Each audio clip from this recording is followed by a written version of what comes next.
ప్రముఖ యాంకర్ శివజ్యోతి పండంటి మగబిడ్డకు జన్మనిచ్చినట్లుగా సోషల్ మీడియాలో వార్తలు విపరీతంగా వైరల్ అవుతున్నాయి.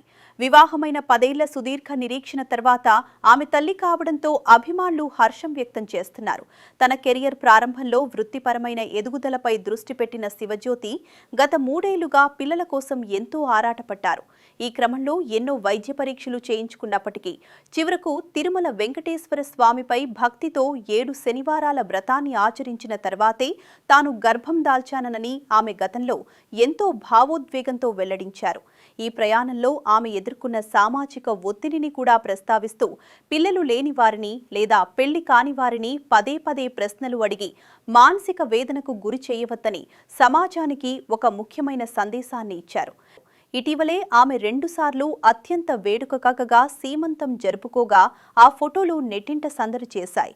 ప్రస్తుతం మగబిడ్డ పుట్టాడనే వార్త సోషల్ మీడియా అంతటా చక్కర్లు కొడుతున్నప్పటికీ దీనిపై శివజ్యోతి లేదా ఆమె కుటుంబ సభ్యుల నుండి అధికారికంగా స్పష్టత రావాల్సి ఉంది. అయినప్పటికీ తమ అభిమాన యాంకర్ తల్లి అయినందుకు నెటిజన్లు పెద్ద ఎత్తున శుభాకాంక్షలు తెలుపుతున్నారు.